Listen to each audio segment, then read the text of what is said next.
Porque a nossa glória é esta, o testemunho da nossa consciência. Primeira carta aos Coríntios, capítulo 1, versículo 12. Desde as tribos selvagens que precederam a organização das famílias humanas, tem sido a terra grande palco utilizado na exibição das glórias passageiras. A concorrência intensificou a procura de títulos honoríficos transitórios. O mundo, desde muito, conhece glórias sangrentas da luta homicida, glórias da avareza nos cofres da fortuna morta, do orgulho nos pergaminhos brazonados e inúteis, da vaidade nos prazeres mentirosos que precedem o sepulcro.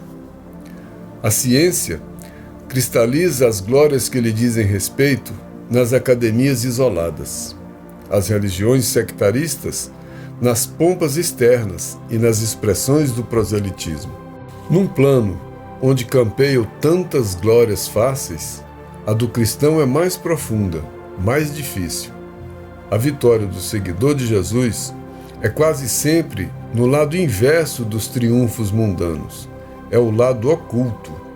Raros conseguem vê-lo com olhos mortais. Entretanto, essa glória é tão grande que o mundo não a proporciona nem pode subtraí-la. É o testemunho da consciência própria, transformada em tabernáculo do Cristo vivo.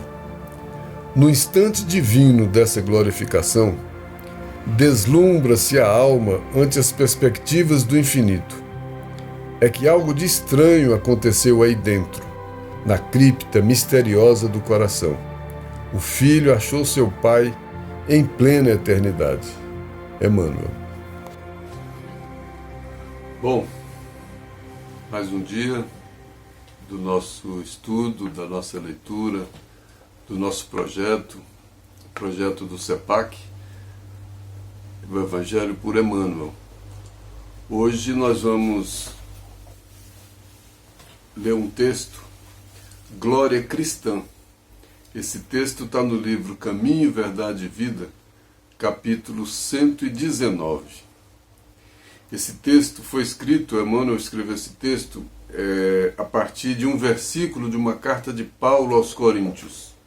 Primeira carta aos Coríntios, capítulo 1, versículo 12. O Emmanuel citou só esse trecho, só esse versículo. Porque a nossa glória é esta, o testemunho da nossa consciência.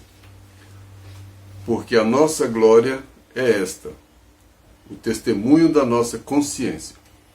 Então, para Paulo, a nossa glória é o testemunho da consciência. A nossa glória é vivermos de acordo com a consciência. E Emmanuel chama esse texto de glória cristã. Glória é sucesso, é felicidade, é acontecer o que a gente quer, né? Então, a glória é um resultado. Para atingirmos o resultado, ela pressupõe uma luta, pressupõe um caminho. Tem a glória normal do mundo, tem a bem-aventurança do mundo e tem a do cristão. Porque a do cristão é diferente. Porque a do cristão, a glória do cristão, o sucesso do cristão, o bom resultado do cristão, a real felicidade do cristão é o testemunho da consciência. Porque o cristão sabe que a lei divina se encontra na consciência. E que a consciência dele, o grau de consciência dele, mostra o grau de aproximação em que ele se encontra da lei divina. Se ele cumprir o seu dever, que a consciência acusa, ele está cumprindo as determinações da lei divina nele mesmo. Essa é a glória do cristão. Porque o que o cristão quer? Cumprir as leis divinas. A felicidade imortal, a felicidade completa, a felicidade total. O cristão não busca só a felicidade nesse mundo, nesse momento. O cristão busca uma felicidade mais ampla. A gente lembra, quando fala de glória cristã, a gente lembra das bem-aventuranças, né? A bem-aventurança é a glória. Jesus falou qual era o caminho também. Bem-aventurados quem que ele falou? Os humildes, os aflitos que sabem viver as dificuldades sem lamentar, sem fugir, os mansos. O manso é ao contrário do orgulhoso, do arrogante, do brigão, do valente. Os pacíficos, os pacificadores, aqueles que têm sede de justiça, do justo. Quem tem sede do que é justo não quer tomar nada de ninguém. Então, olha, um pouco do caminho da glória do cristão. São essas bem-aventuranças. E se a gente puder imaginar as bem-aventuranças do mundo, como seriam as bem-aventuranças do mundo, se a gente pudesse imaginar assim, a grosso modo? Bem-aventurados os ricos, bem-aventurados os poderosos, bem-aventurados os fortes que batem em todo mundo, bem-aventurados aqueles que chegam primeiro. Seria a glória do mundo, porque tem muita gente que não busca o testemunho da consciência como resultado, como glória para a vida. Então não é um cristão, porque tem muita gente que vive buscando essa glória do mundo. Como é que eu sou um cristão e que é só olhar para a minha vida que você vai ver o que eu busco, a bem-aventurança que eu busco? Bem-aventurados os fortes, bem-aventurados os ricos, bem-aventurados os poderosos. Aí você vê logo o caminho, mesmo que para isso eu fira a minha consciência. Posso até ter algumas dessas coisas, eu posso ter força, eu posso ter riqueza, eu posso circunstancialmente ter isso, mas eu não posso, para ter isso, perder a paz da consciência, descumprir a lei divina em mim. Porque se eu tiver isso, e posso ter essas coisas, mas cumprindo a lei divina, eu vou saber usar todas essas coisas. Eu vou usar a força para ajudar, não para dominar. Eu vou ajudar o dinheiro para compartilhar, para dar oportunidade, não para guardar só para mim. Então onde é que está essa glória, né? É nessa linha que Emmanuel fala. Esse texto é muito bonito. Nós temos vitórias e derrotas, né, na vida. Onde é que a gente acha que se encontram as nossas vitórias, as nossas derrotas? Muitas vezes, do ponto de vista do espírito, muitas das nossas derrotas para o mundo, nas coisas do mundo, representam vitórias do espírito. Esses valores, muitas vezes, são invertidos e a gente não observa. É uma decisão. Eu sou um cristão, eu não sou um cristão. Eu quero viver como um cristão, eu sou um seguidor do Cristo. Seguidor do Cristo não é quem ajoelha, quem faz o nome do Pai, não é quem cumpre determinados rituais. Seguidor do Cristo é quem vive de acordo com a consciência, que tem essas bem-aventuranças, que tem essas glórias, essas alegrias. A alegria de ser humilde, a alegria de viver suas dificuldades quando necessárias, de ser manso, misericordiosos e gostar do que é justo, do que é limpo, do que é puro. É complicado isso, né? Jesus tem algumas falas, eu peguei alguma coisa, algumas não, todas as falas, mas eu peguei três coisas, três pontos do Evangelho de Mateus que falam dessas coisas. Quando ele diz que é impossível ter dois senhores. Em que sentido esses dois senhores? Qual o senhor da minha glória? O dinheiro a todo custo? O poder a todo custo? A vaidade a todo custo? Então, essas coisas do mundo são os meus senhores, que é o meu Senhor. Ou é a consciência que é o meu Senhor?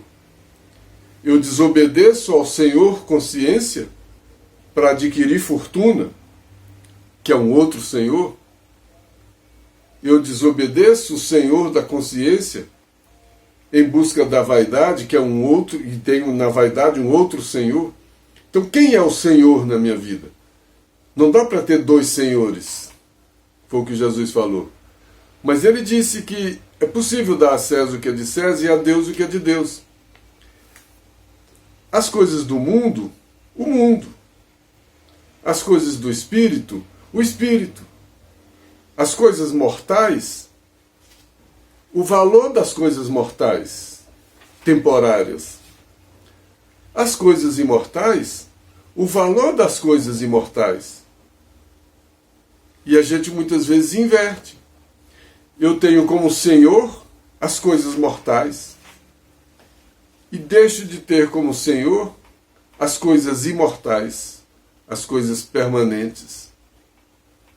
Olha que prejuízo que eu estou trazendo para mim mesmo. Né? E Jesus já disse também, buscai primeiro o reino de Deus e sua justiça. Se o reino de Deus está em nós, ele vai estar onde? Na consciência, que é onde está a lei divina. Então, buscar primeiro o reino de Deus, buscar primeiro o reino da consciência. Então, tudo que eu estiver fazendo, eu sou livre, tenho livre-arbítrio, eu posso trabalhar para ganhar dinheiro, eu posso fazer um exercício para ter mais força, eu posso fazer todas as coisas do mundo, dando às coisas do mundo os valores relativos às coisas do mundo. Mas as coisas do espírito, as coisas da consciência, buscai primeiro. Então são mais importantes. Não dá para eu ter dois senhores, é mentira, é hipocrisia. Eu tenho o mundo como senhor e o gestual cristão que me ajuda a mentir, a ser hipócrita. Não funciona. Então não dá para ter dois senhores, mas eu preciso conciliar as coisas do mundo com as coisas de Deus. Mas buscai primeiro o reino de Deus e sua justiça. Então buscai primeiro a consciência e o que é justo. Então se eu estou atrás da glória cristã, eu não vou buscar o que é injusto.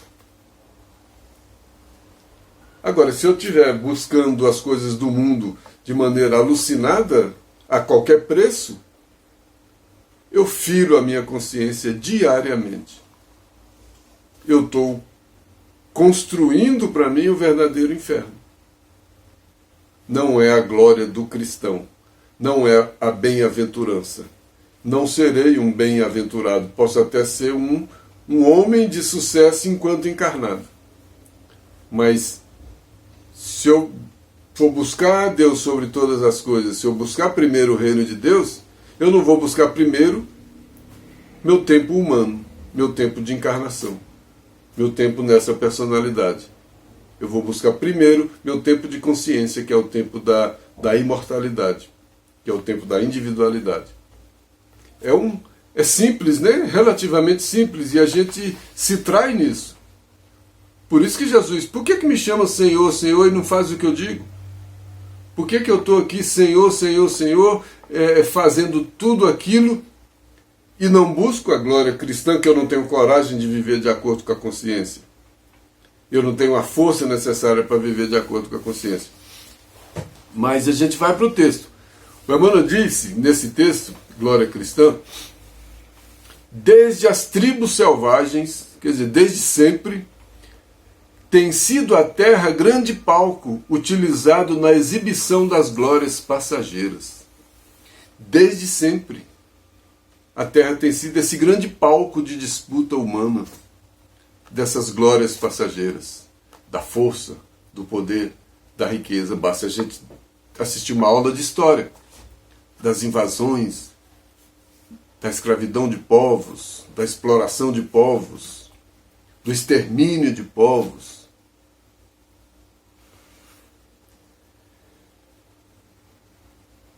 a concorrência intensificou a procura de títulos honoríficos transitórios.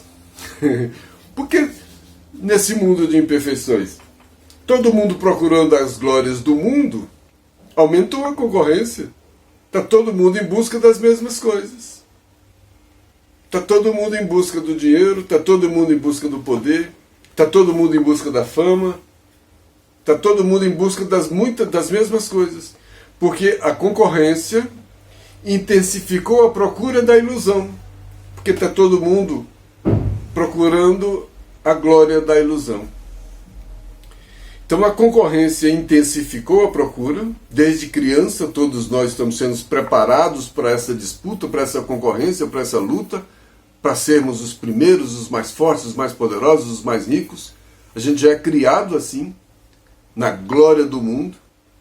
Como é que eu posso querer depois ter a glória cristã se eu não fui preparado para isso? E a gente fica em busca desses títulos transitórios. Força é transitório. Poder é transitório. Riqueza é transitório. A gente fica em busca desses poderes transitórios, que são uma grande ilusão, e que representam a glória do homem. E aí os homens vivem atrás dessa glória. Desde sempre, que Emmanuel está dizendo, desde as tribos selvagens. E vai ficando a concorrência cada vez maior, que ele está dizendo que a concorrência intensificou a procura. Está todo mundo desesperado atrás das mesmas coisas. Mas ele diz mais, que o mundo desde sempre conhece as glórias sangrentas das vitórias da arma, da morte, as glórias da avareza, nos cofres da fortuna morta, daquele avarento que guarda uma fortuna que não vai trazer vida, vai trazer morte, do orgulho inútil, da vaidade nos prazeres mentirosos antes da morte. Então todas essas são glórias passageiras, são glórias temporárias. Não podem ser a glória cristã. E o homem vive em busca dessas glórias. Ele falou até da ciência e da religião. A ciência cristaliza as glórias que lhe dizem respeito nas academias isoladas, no orgulho, na prepotência. A igreja cristaliza essas glórias no conhecimento, na vaidade, nessa prepotência muitas vezes. E as religiões sectaristas, essas sectárias, guardam essas glórias nas pompas externas, na indumentária, no procedimento, na forma, nas pompas externas e nas expressões do proselitismo, e no discurso, e na maneira de falar. Olha, o peso desse texto é uma coisa tremenda. Aí eu peguei um texto, pensando nisso, eu peguei alguns textos complementares a esse. Por exemplo, eu peguei um texto do livro Coletânea do Além, Jesus e César. Emmanuel faz uma brincadeira, ele falou, imagina se Jesus não tivesse a glória da consciência, quisesse a glória do mundo. Jesus não ia falar do Pai, ele ia ficar do lado do César. Não é? Aí ele coloca uma brincadeira, Jesus não teria sido crucificado, porque ele teria ficado do lado do César. Olha o que ele diz. Mas olha, que seria do cristianismo se Jesus recorresse à proteção do César e não à proteção do Pai? Com a proteção do Pai ele foi crucificado. Mas se Jesus tivesse recorrido à proteção do César, aí o próprio Emmanuel responde, provavelmente alguns patrícios simpáticos, alguns grandes romanos simpáticos à doutrina, a do Cristo, porque ele não seria contra o César, ele não foi contra o César, mas ele não seria, ele não buscava o Pai, ele ia buscar o César. Alguns romanos simpáticos a essa doutrina se encarregariam logo de obter favores, os favores do poder. Então, esse Jesus me serve, porque ele vai me servir, vai servir ao meu poder. Olha só como é que ele começa a distorcer a vinda de Jesus. Alguns patrícios simpáticos a essa doutrina rapidinho ia trazer para si esses favores. Legiões de soldados se encarregariam de garantir o Messias. Ele ia estar do lado do César, então ele ia ter a proteção de soldados, viriam garantir o Messias, e os amigos do Evangelho alinhar-se-iam à força da espada. Então Jesus e os discípulos iam estar do lado da força da espada, porque eles iam estar defendendo isso, e não o Pai. Então a glória deles seria alinhar ao César, ao mundo. E Jesus diz claramente: meu reino não é desse mundo. Porque se o reino dele fosse desse mundo, ele estava nesse alinhamento aqui. E ele mostrou que esse não era o alinhamento dele. Era do Espírito. Meu reino não é desse mundo, é da consciência. Aí tanto Jesus seria garantido pelos soldados, e os amigos do Evangelho, os discípulos, os apóstolos também, alinhar-se-iam à força da espada. Não iam estar ao lado dos mais fracos. Ele ia estar ao lado dos mais fortes, continuando oprimindo, continuando explorando e etc. Não mais de ouvidos espontâneos, mas com atenção absorvida na postura oficial. Não mais de ouvidos espontâneos, eles não iam ouvir mais as pessoas. Jesus ia deixar de ver, de ouvir a dor das pessoas, porque toda hora ia ferir o interesse do poder. Ele não ia mais ser livre para fazer o que fez, para falar o que falou, porque ele tinha um interesse a mais. Não teria mais ouvidos espontâneos, porque teria a atenção absorvida na postura oficial. O que pode, o que não pode. Ele não seria mais livre. Ele não poderia mais dizer o que disse com liberdade sobre todas as coisas. Ele não teria essa força, porque o reino dele seria o reino de César. Emmanuel vai mais longe. Nesse caso, se Jesus tivesse alinhado ao César, o Pedro, o Tiago, o João e Filipe adotariam certas normas de vestir. Olha só, até as normas, até a maneira de vestir do poder. Olha os uniformes, olha a pompa, olha a roupa, que já começa a dizer quem é quem pela roupa.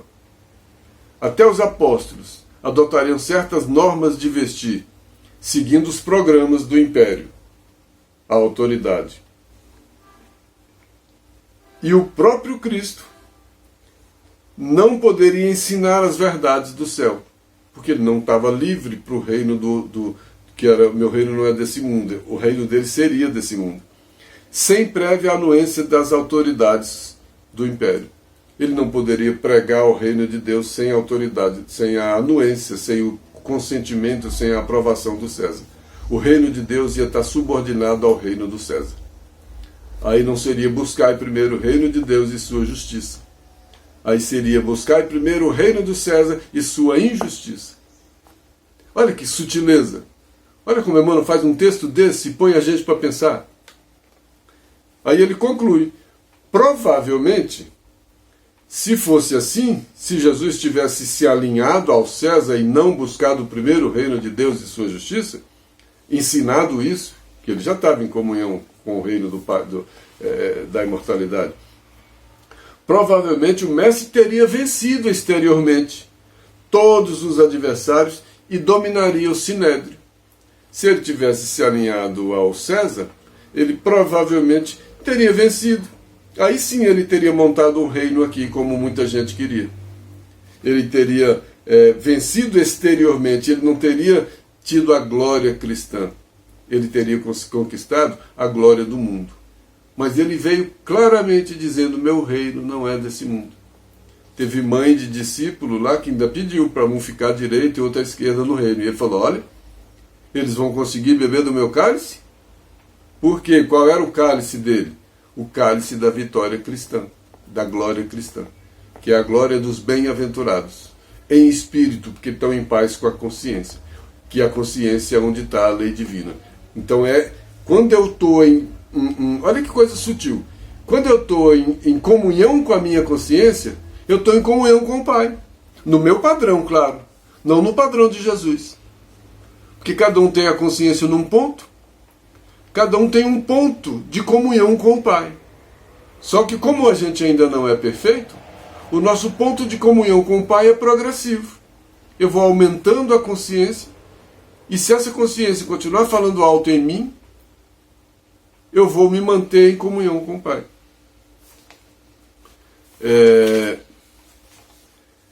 Tem um texto também de um outro livro, Livro da Esperança, capítulo 3, na construção do futuro.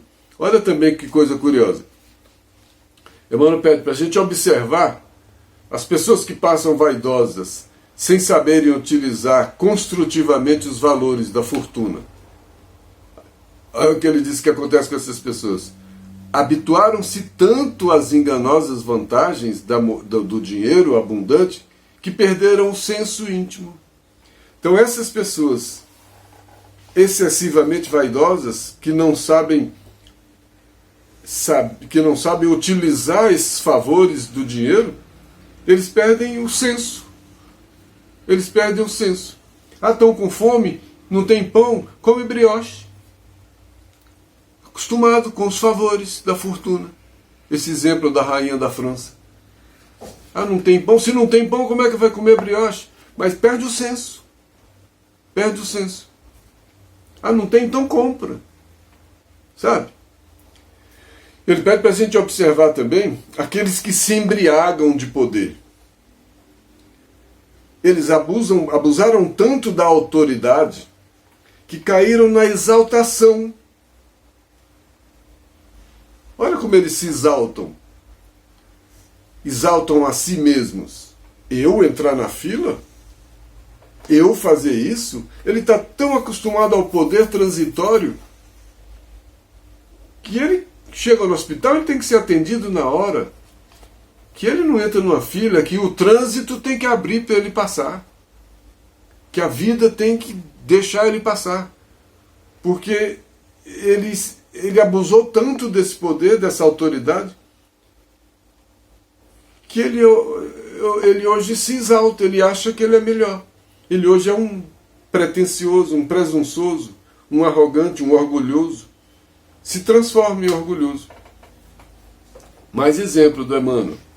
Preste atenção naquelas pessoas que falaram de amor, que falaram que sabiam amar, que asseveravam amar, mas que transformavam a afetividade em egoísmo.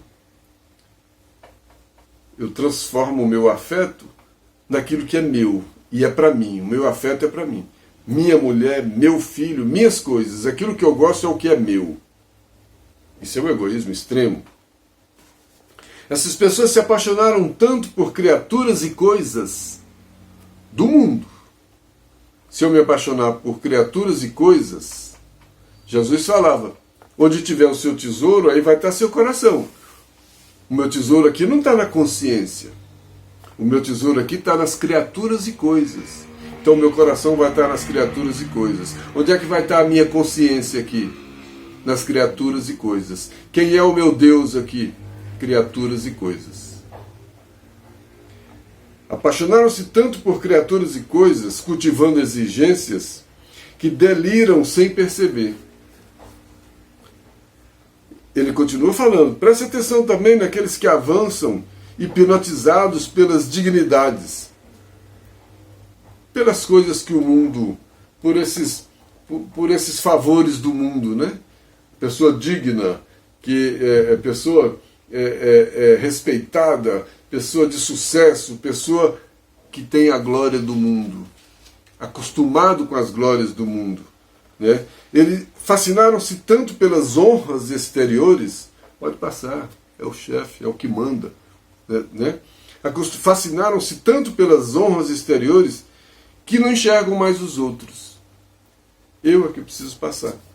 É o meu filho, dá licença, que eu paro o mundo aqui, que eu vou deixar meu filho na escola. Eu paro o trânsito, eu paro tudo. E outras tantas coisas a mais. Para o mundo que agora é comigo. Aí Emmanuel mostra sua compreensão do mundo.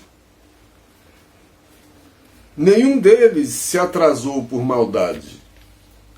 foram vítimas da ilusão, porque eles acreditaram demais na vaidade, no poder, no egoísmo, nessas dignidades do mundo, nessas honras exteriores, e foram vítimas dessa ilusão, se iludiram.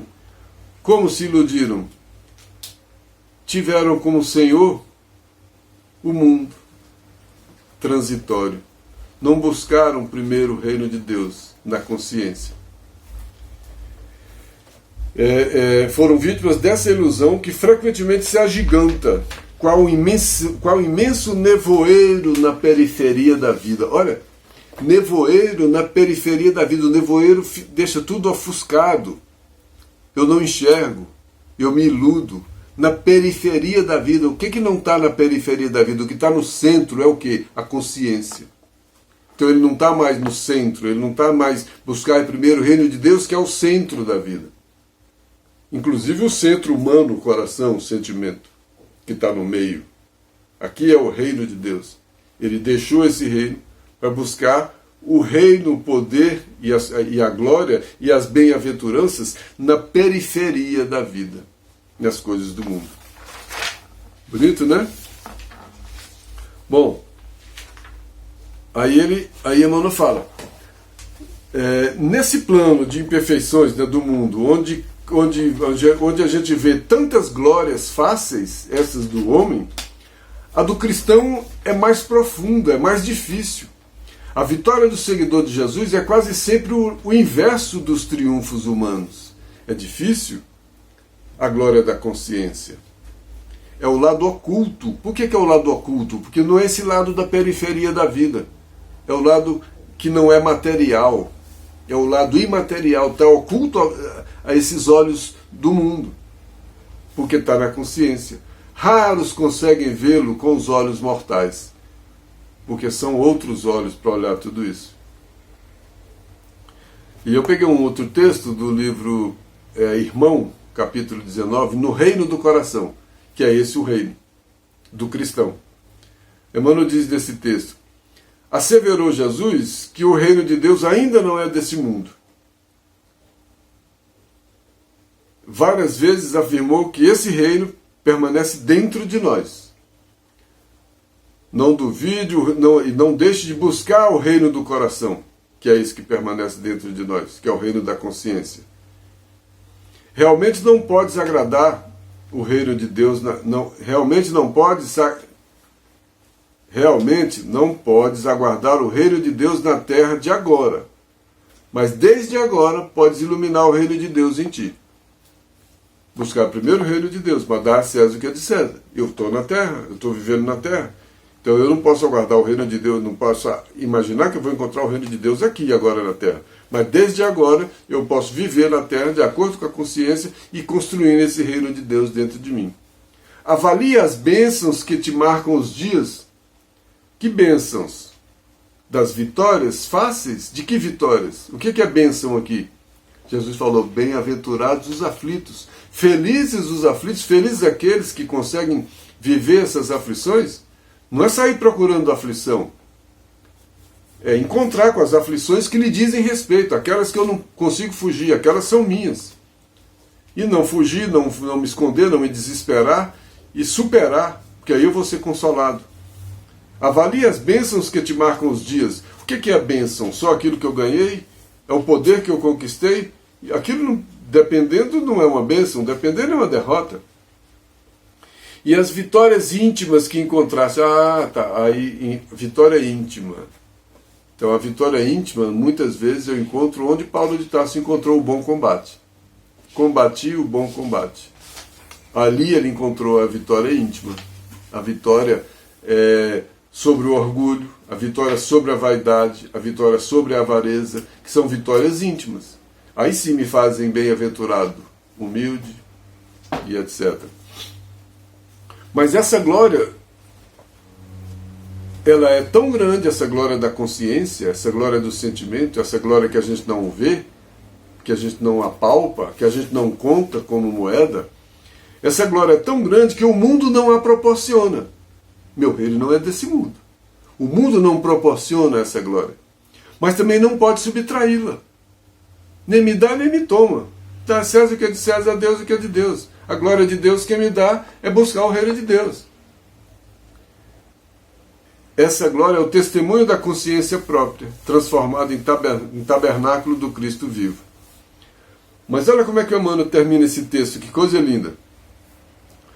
Antes ainda, tem um outro texto aqui do livro Pão Nosso, êxitos e insucessos. Ele diz que tanto êxito quanto insucesso são duas taças, com elementos diversos, mas que adaptam a mesma finalidade, que é o crescimento do homem. Só que o homem não vive naturalmente essas duas taças. O êxito no momento de um êxito e o insucesso no momento de um insucesso, aprendendo a lição dos dois no momento certo. O homem busca só esses êxitos a todo custo, né? Aí ele fala, a ignorância humana, qual a ignorância humana? Aquela que fez todo mundo, que aumentou a concorrência e intensificou a procura por títulos honoríficos. Então essa ignorância humana encontra no prazer, encontra nessas vitórias, nesses êxitos, o licor da embriaguez. Emmanuel diz que no prazer nós somos incontidos, né? Nessas vitórias do mundo a gente é incontido, a gente quer todas essas vitórias do mundo.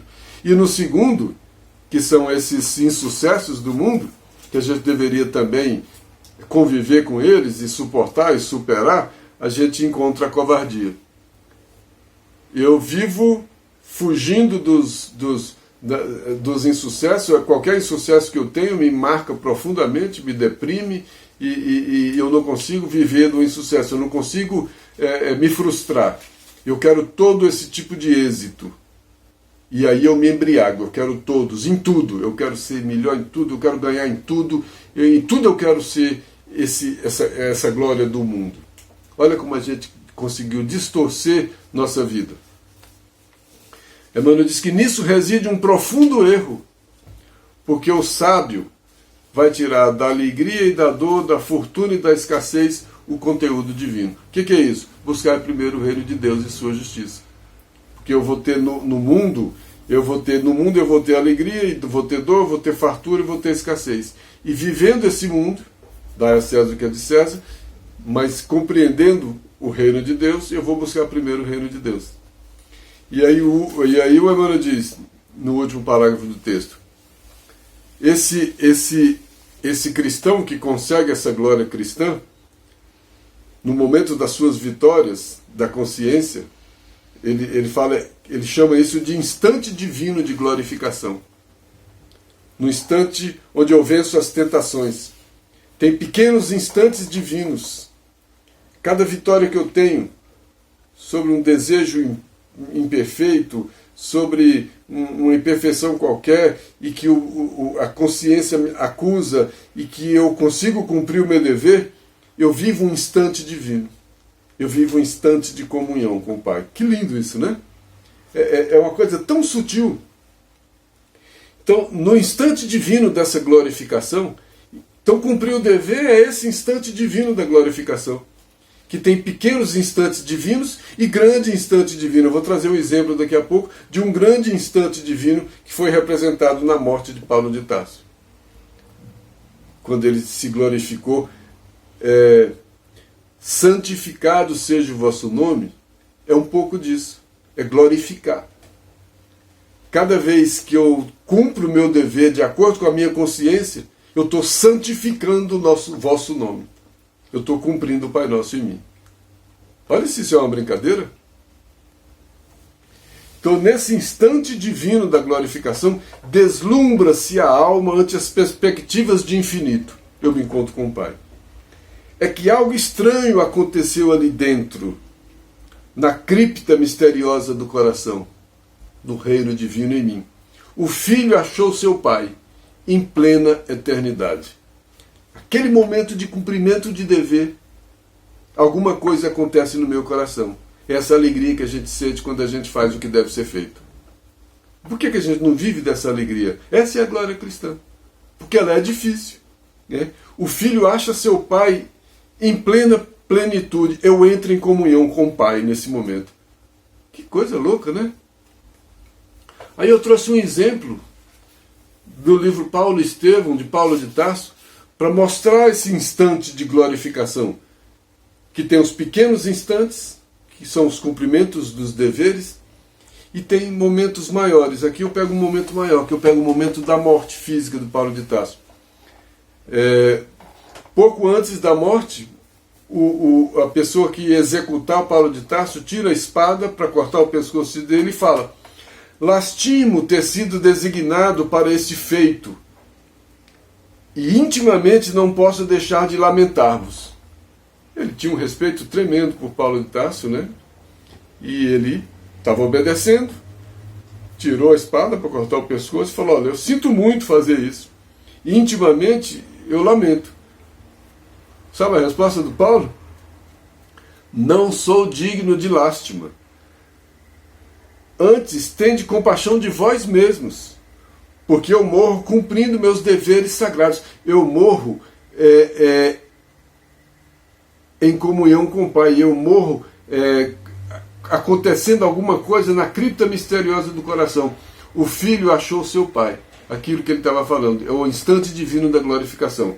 Eu morro nesse instante divino da glorificação. Eu morro cumprindo deveres sagrados, em função da vida eterna. Enquanto vós ainda não podeis fugir às obrigações grosseiras da vida transitória. Enquanto eu estou obedecendo à consciência, eu estou obedecendo ao Pai, você ainda está obedecendo ao homem. Eu estou buscando primeiro o reino de Deus, você ainda está no reino dos homens. Olha, como é que você vai lamentar para mim, amigo? Eu estou lamentando você, que está com a espada na mão cortando cabeça. Porque você ainda obedece a esse rei humano. E no livro Paulo vai mais longe. Chorai por vós, sim, porque eu partirei buscando o Senhor da paz e da verdade. Eu partirei com essa cripta do coração, buscando esse reino divino, que dá vida ao mundo, ao passo que vós, terminada a vossa tarefa de sangue, tereis que voltar à hedionda convivência dos mandantes de crimes tenebrosos de vossa época. Eu, cumprindo o meu dever, eu vou em comunhão com o Pai. Você, cumprindo o seu dever, você vai voltar para esse chefe dos assassinos, das glórias humanas. Olha o tamanho desse texto. Aí depois que cortaram a cabeça de Paulo, no primeiro momento, ele está meio atordoado, e ele escuta uma voz conhecida. Irmão Paulo, e ele reconheceu a voz de Ananias. Ananias, Ananias. Olha o que Ananias fala. Sim, sou eu. Um dia, Jesus mandou que eu te restituísse a visão. Aquele momento do passe, que caiu as escamas dos olhos de Paulo, lá em Damasco, no começo quando ele estava deixando a glória dos homens. Lembra como ele tinha a glória dos homens? Ele era poderoso, ele era chefe religioso, ele era arrogante, orgulhoso, ele estava na glória do mundo. Quando Ananias deu aquele passe que perdeu as escamas, que escamas? Que não deixava ele ver o reino de Deus. Naquele momento de transição. Né? Sim, sou eu. Um dia Jesus mandou que te restituísse a visão, para que pudesses conhecer o caminho áspero dos seus discípulos, o caminho da glória cristã. E ele conheceu. E aí o Ananias fala: e hoje, Paulo, depois dessa caminhada sua, cheia de vitórias e de glória cristã, concedeu-me o Mestre a dita de abrir-te os olhos agora no mundo espiritual para a contemplação da vida eterna. Já venceste os últimos inimigos, alcançaste a coroa da vida, atingiste novos planos de redenção. Seja bem-vindo à glória cristã. A gente vê no Paulo, no mesmo homem, na juventude, no reino dos homens, a glória dos homens. Depois do encontro com Jesus, ele passa mais de 30 anos enfrentando a luta, mas obedecendo à sua consciência. Tanto que disse num determinado momento: se eu ainda estivesse agradando aos homens, eu não seria servo de Cristo. O que é isso? Não dá para servir a dois senhores. Se eu ainda tivesse as coisas humanas como reino, eu não seria servo do Cristo. Porque é o lado oculto, é o lado da consciência. Hoje eu trabalho pela consciência. Bom, texto de ler, reler, pensar, refletir e depois ver o que a gente faz, né? Depois ver o que a gente faz com essa leitura, para ver que glória que a gente busca. Essa palavra glória traz a gente para outras coisas, né? Aquela coisa de glorificação, de santificação. Não. Que sucesso que a gente quer. É o sucesso do cristão. Que vida que a gente quer? A vida do cristão? É o sucesso do cristão? É a bem-aventurança do homem ou é a bem-aventurança do Cristo? A bem-aventurança de um é a humildade, é a mansuetude, a mansidão, a misericórdia, a fome e sede de justiça. A bem-aventurança do outro, muitas vezes, é a arrogância, a prepotência, a fúria, a força, é vencer, é matar, é explorar. Um dá o resultado imediato. Outro, o resultado é naquele momento, no instante divino da glorificação. Essa frase, se a gente perceber a todo momento, quando a gente está em dúvida, o que a gente faz? Se a gente lembrar que aquele momento é o instante divino da glorificação, qual a decisão que eu vou tomar? Para os homens ou para o reino divino? Ou para o reino da lei divina? É só lembrar que aquele instante é o instante divino da glorificação. Eu vou fazer o quê? Errar? Eu vou agir de acordo com a lei humana, com os homens? Ou vou agir de acordo com o reino da lei divina? Que Deus nos abençoe, nos inspire, nos proteja e nos dê força para vivermos cada vez mais esse instante divino da glorificação. Até a próxima.